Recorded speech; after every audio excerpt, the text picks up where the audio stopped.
After watching a couple of my other book reviews, one of you recommended that I read The One Thing by Gary Keller.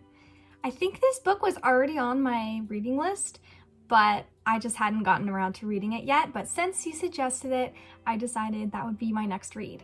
And honestly, I am so glad you recommended that book. It kind of has a similar feel to the 80-20 principle and essentialism, and probably also the 4-hour work week. The basic premise of the book is that there is a one thing that if you do that, it makes everything else easier or unnecessary. He actually references the 80-20 rule in the book. And if you're not familiar with what that is, let me just briefly state.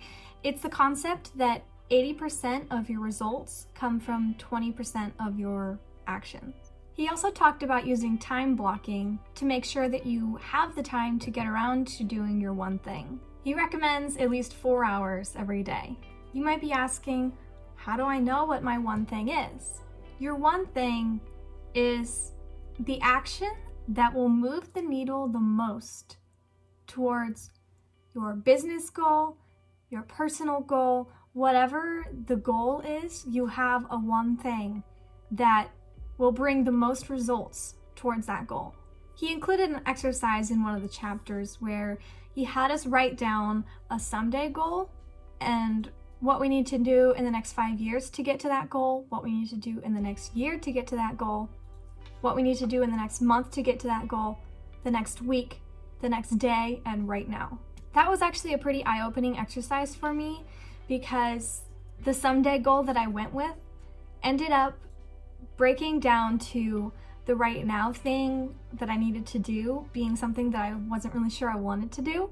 But then once I realized, oh, this is what I need to do in order to get to my someday goal, it helped a lot. I can get really caught up in doing the little things every day just to be busy and have something to do.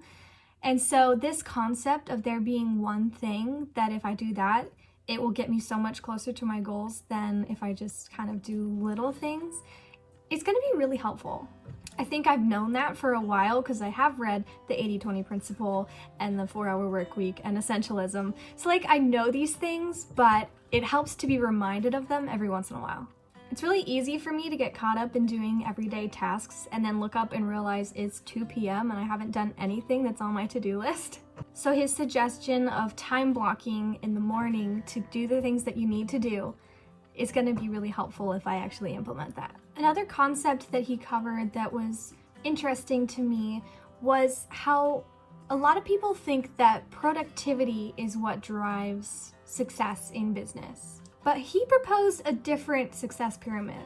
In his model, purpose is at the bottom, and then priority, and then productivity, and then profit. Because if you don't have a purpose that you're working towards, your productivity can get really caught up into little tasks, and it's not focused on driving towards the purpose. So if you first discover what the purpose is, and then prioritize things that will get you towards that purpose, then you can be productive in those specific things and you can drive a lot more profit. I already returned the ebook to the library, so I can't go back and look at the chapter titles, but he covered a lot of really interesting topics and just wove throughout the entire book this concept of that there is just one thing that if you do it will be so much more impactful than all the little things that you could do to support that goal that you have, but ultimately aren't going to move the needle as much as that one big thing. And sometimes it's not even a big thing. Sometimes it's a small thing. That was something he was talking about in the last couple chapters, is sometimes in order to get to your big goal, you got to start small.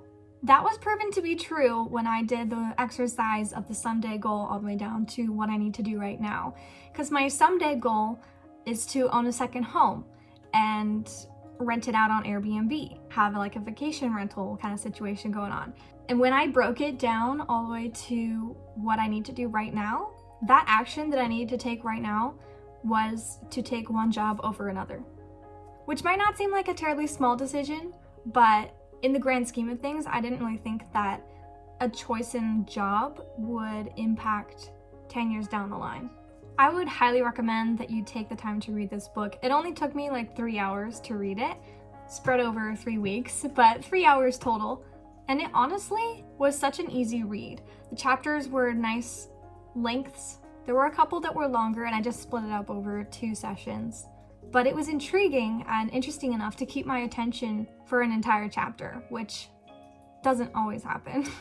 If you feel like you're just kind of swimming through the mire in life and you're not really moving towards where you want to be, get this book, read it. It will inspire you, it will change your perspective, and in the end, probably change your life. That's it for this video. Thank you so much for watching, and I'll see you right back here next week with another video.